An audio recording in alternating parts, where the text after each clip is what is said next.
What is up, everybody? It's Adam with Adon Tech. By the title of this video, you know that I'm doing yet another video on microphones. I've got a long-standing history-ish of doing videos with microphones on my channel.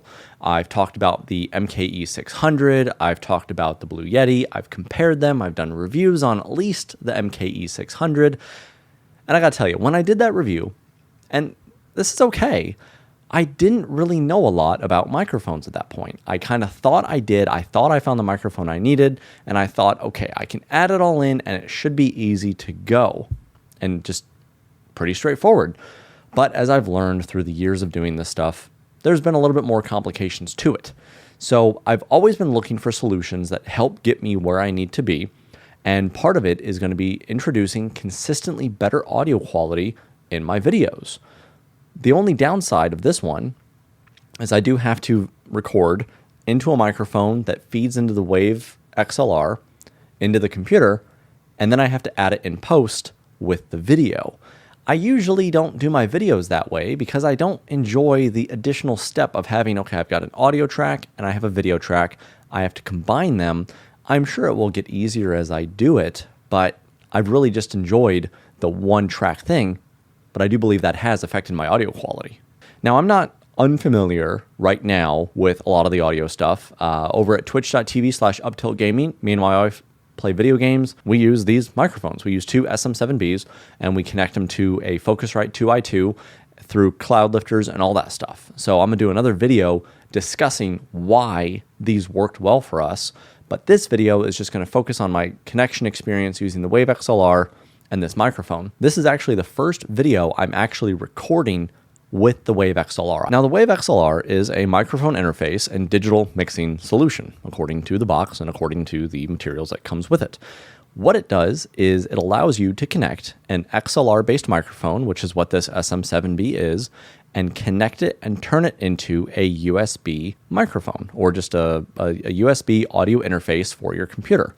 It's not the first one on the market. There's plenty others like it, and this video isn't a review of why this one is good, but I did want to talk about why this specific solution works so well for me, and maybe it would work for you. Elgato has made a name for themselves with pretty good quality stuff. I use key lights by them. I'm trying to get a microphone arm by them. I use a Stream Deck by them, and I also use the internal capture card on my computer to play games on through them. They're a pretty big staple in a lot of the stuff, and if you've done streaming, you've done Twitch, you pretty much know about Elgato. So you'd hope that their interface would be as good as a lot of their other products. It, so far for me, has worked pretty flawlessly, but again, this is video one of however many I'm going to make with it. So the Wave XLR is very simple. You plug it into your computer, you plug it in with the USB-C to standard USB. You can probably even make it USB-C to C if you needed to. Download the software, install it, you're ready to go. Plug in the microphone via the XLR cable and it automatically detects. Everything kind of defaults its way to the proper spots. So as I'm recording this on my computer using Audacity, I just had to select that particular microphone and it's pretty much off to the races. There's several different benefits of the software that actually I'm not really going to be able to use. The submixing and all the other benefits that come with that packaged software, when you're recording video, they don't matter. The only thing that matters is being able to actually record. If I ever decide to go onto Twitch or YouTube Live and make live content, this could be more beneficial if I want to listen to music, have a chat with somebody. You know, it incorporates all those things very well into the software from what I hear, but for my needs and maybe for your needs, if you're using it for recording, maybe you don't need it. So you may just be asking yourself, well, Self, why do you need to get a fancy-dancy XLR interface with a fancy-dancy microphone? Why can't something like the Shure MV7 work? And that's an exceptionally good question. The Shure MV7 is a microphone that I've used for quite a while, connected via USB, and it can connect via USB and XLR, and for all intents and purposes, could also connect to this Wave XLR connection. You don't need to connect it via anything other than USB because it doesn't require the gain. The SM7B requires so much gain that you are required to either have a 2i2 interface with a cloud lifter, a Go XLR, which has the up to 75 decibels of gain, or decibels, is that what dB stands for? I'm assuming.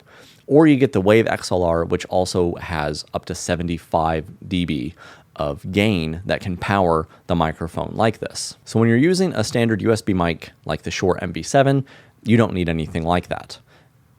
Now again, I've got a video coming out soon that talks about why, from my stream setup, I required the SM7B. So make sure you're subscribed to check that out when it drops. One of the first investments I made on this channel, after I started to really get into doing YouTube content creation more regularly, was the Sennheiser MKE 600 microphone. Links will be in the description if you want to check out how I originally tested this thing.